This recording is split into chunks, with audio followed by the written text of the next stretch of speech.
warahmatullahi ta'ala wabarakatuh.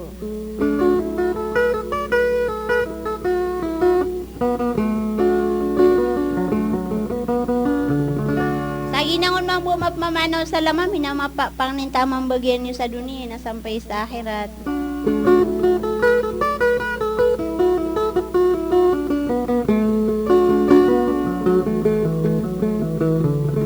Alang wanap ketago na sang kaya mga katrades. Sagi ko na rin na siya may ipli dali lang sa loksak no to da sa lako kay Haji Sulaiman.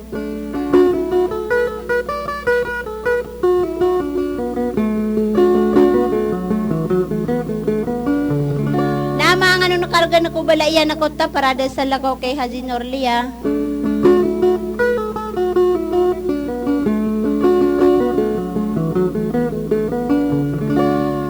Sampur na ko sila to mga raga na uso mga unguda di maapla na sa stauragis na ko dapat.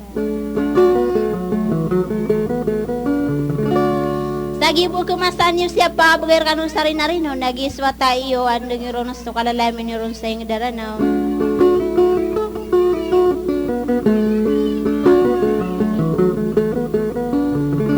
Dasal ako po tribiliante ada mo na stayra no na flawera makadar nagugyalakyak na dasal ako kay saro na isa mimbala kalopindo sa ranaw.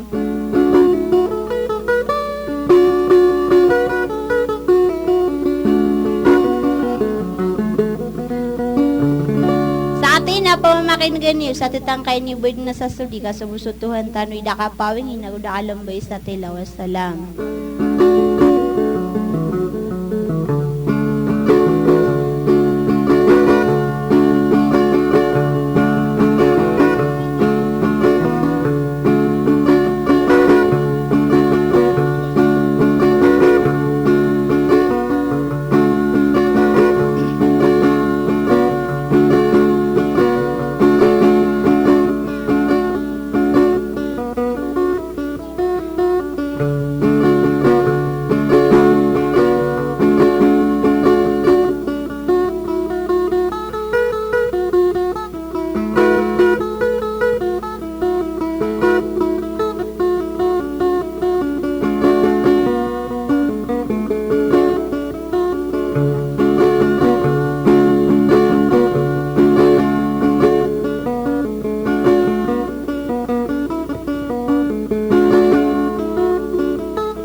Dapat tarsuaw manisa ay dumal nga tuaw nga naisa kaya agiye pa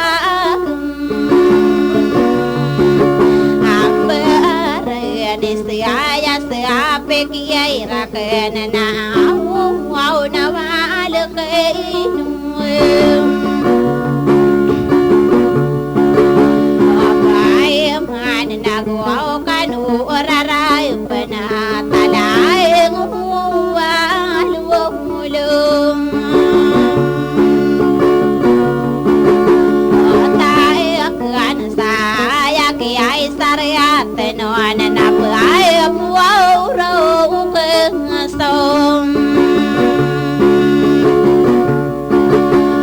mailag sakit patarwaw lalag sakay sao kay rindim siyang binapiyay ngarapan na diugay rang kalpeng ande patasaka sa ti imano pandang ko'y ay ngaray nuokam aday na nakay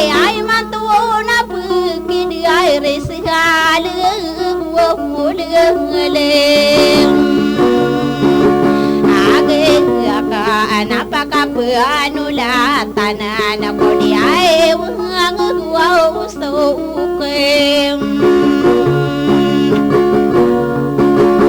away na mabulaw siyan so di ay kang giginim away ay wow bersiay kal wow piendo sem arai inau kamatayan dinau benar wow deas wow lele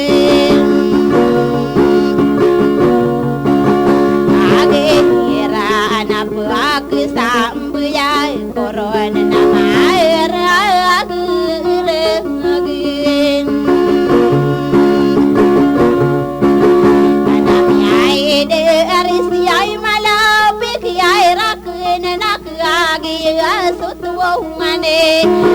ay tamal kumakade ire kowe saplanto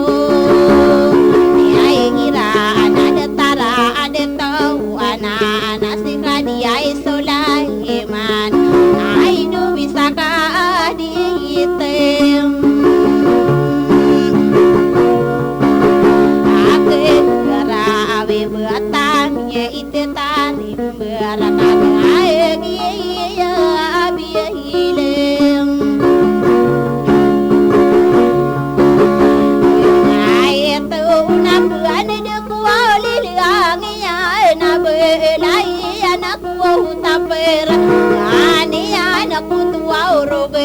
nasi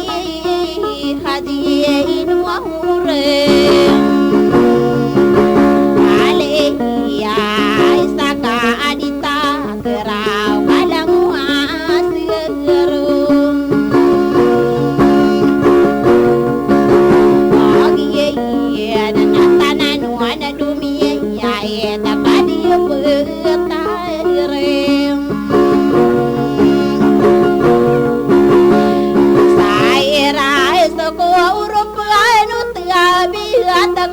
ay na buaya taritim barang ayam matanon senae inimpe ita idem alai de taula waula mai pia kakagi mape ape ya agedile ga anariye segie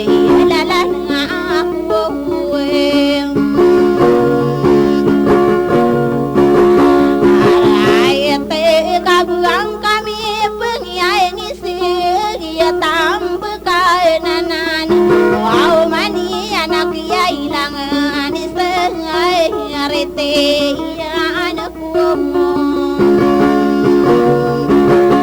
ale laga nama nami iroma panata kami yak ye ilang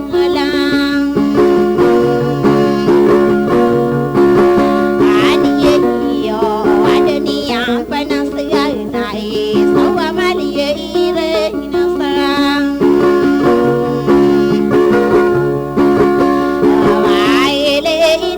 ay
ay lo pindu sarado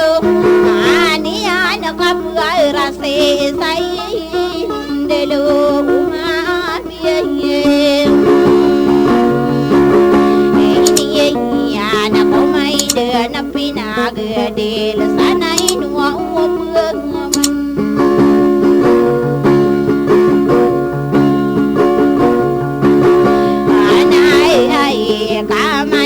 amai ko ai nak ten tông ai nó có mai đưa nó bên ngà cứ đi là sai nó bê công re ao na ai đi đưa lúc sắc ai na si ai khadi